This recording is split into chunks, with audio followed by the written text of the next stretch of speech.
Red, yellow, blue, white, purple, rock, wind, glow, and ice are all of our Pikmin types. Okay, fine, I guess you could include these guys too.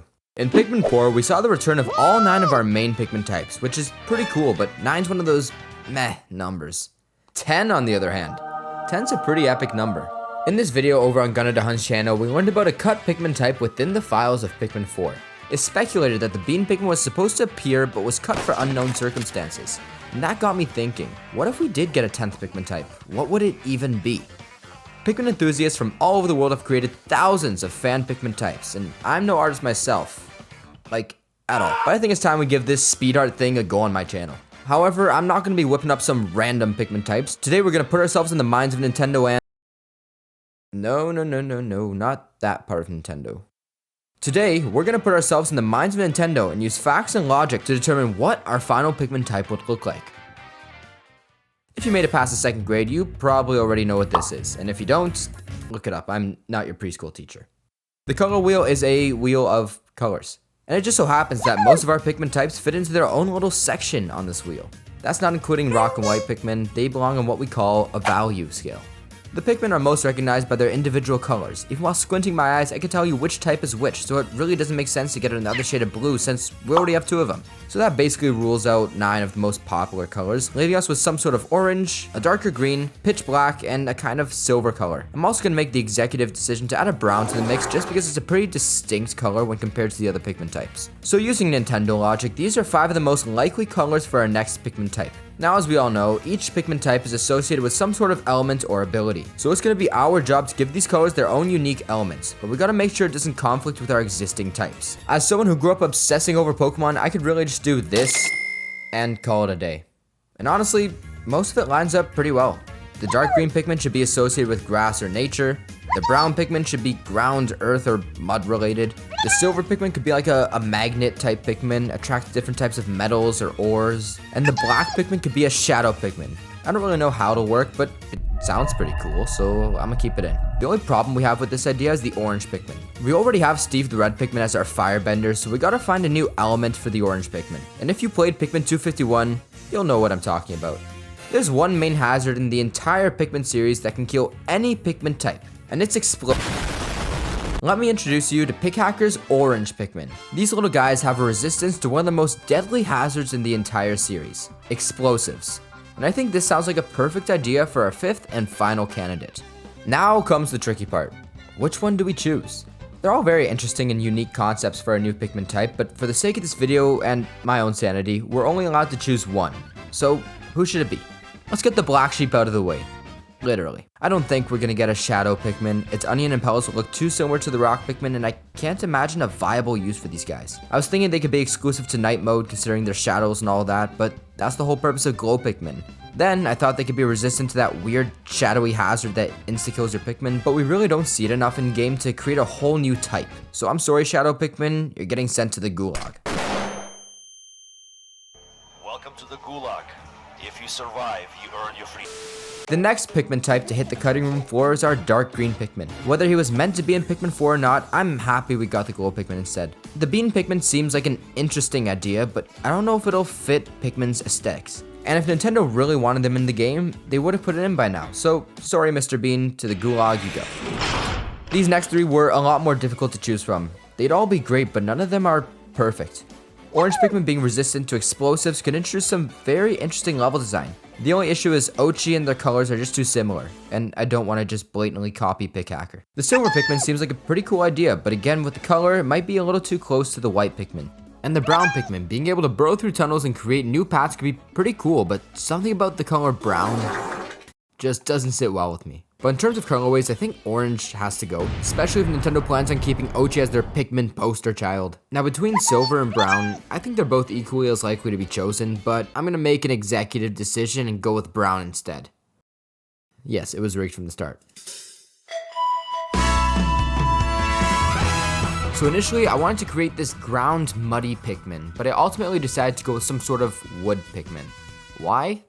I don't know, it kind of just spoke to me. But as we already established earlier, I'm not really the best artist out there. I'm pretty much an expert at Photoshop though, and after about half an hour of hard work, I ended up with this.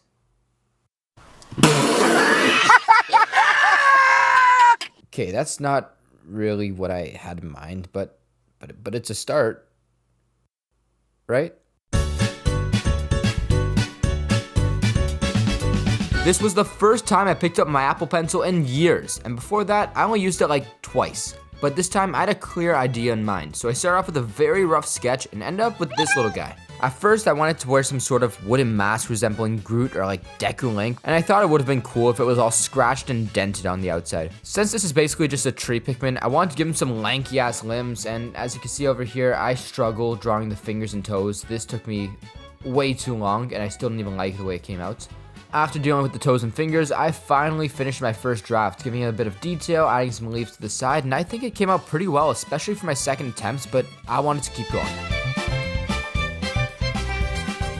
The second sketch was good, but the third sketch had to be better, so I just retraced it in a much more clean and polished style, assuming this was my final draft. And as you can see here, the line work is a lot more clean, there's a lot more detail, and I'm really focusing on making everything as pixel perfect as possible. This time I actually drew the eyes in properly, and I decided to make the legs a lot shorter, just so it could stand at the same height as a regular Pikmin, but the arms will still be pretty lanky.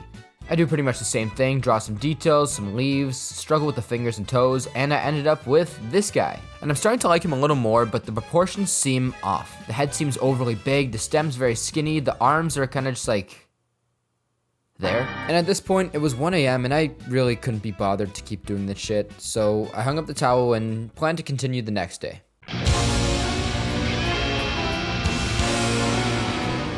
I really didn't want to attempt this a 5th time, but I had no other option. I was dead set on creating the perfect Pikmin type, so I opened my iPad and gave it one last shot. This time, I really tried to focus on the anatomy and just the overall structure of this Pikmin. I decided to smoothen the edges on his cracked helmet and turn it into more of a polished acorn.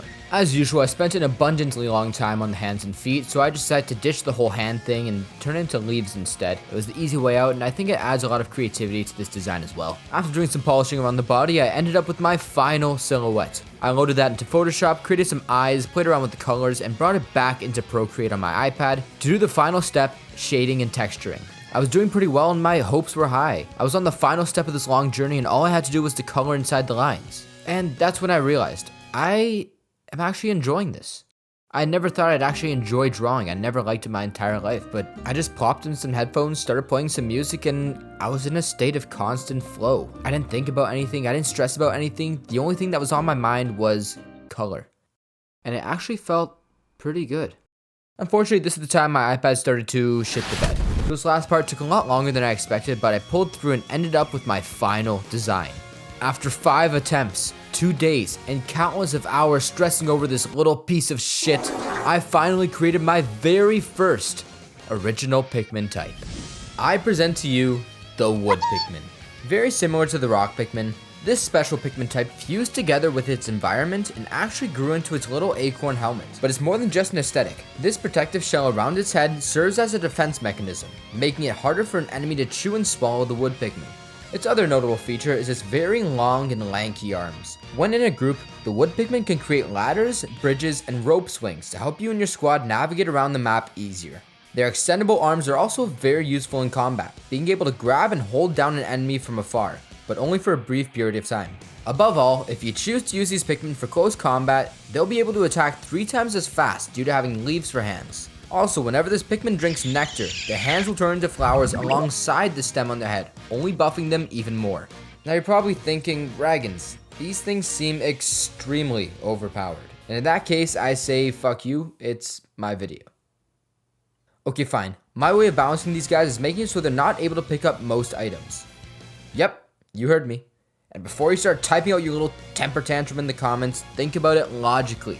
How the fuck do you expect this creature to grab things? It doesn't have any hands, let alone fingers. The reason I said most items is because if there's an object small enough, for the sake of this video, let's just say a carry weight of 5 or something like that, the Wood Pikmin will be able to wrap their arm around whatever they're trying to carry. But if the item's too big, they won't be able to get a good grip.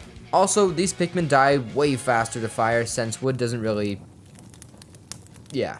All in all, I'm very proud of this idea, but before I end things off, there's a very important lesson I want everyone watching this video to take home today.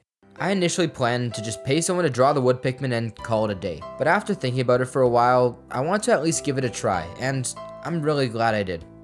At first I was scared because I knew nothing about drawing. It was something way out of my comfort zone, but after watching some wonderful artists, I started to pick up some tactics and ideas from them. Today's message is that we live in a day and age where you have quite literally all the information in the world at the power of your fingertips, so cherish that gift. Instead of spending hours and hours on end watching TikTok or Instagram Reels, think of something you've always wanted to do and learn it. It could be literally anything. Learn how to do a backflip, learn how to cook, learn how to do your own taxes. Trust me, it's not gonna be easy at first. It'll feel weird, it'll feel unnatural, and you'll wanna give up, but don't stop. See it through to the very end, and I promise you, you'll feel a sense of accomplishment like no other. Had it not been for this mentality, I would have probably never made this video, and I might not have even made this YouTube channel. And I'm really not trying to be that guy that's like, hey, look at me guys, look what I did. I'm just trying to share my experience. Damn, I really went off on a tangent there. Anyways, moral of the story, learn something, create something, anything. But with all that being said, I hope you enjoyed the video and I hope you like my new Pikmin type. What kind of Pikmin would you like to see in the future? Let me know in the comments, because if this video does well, I might start drawing some of your ideas. And who knows, maybe an employee at Nintendo will see this video and want to hire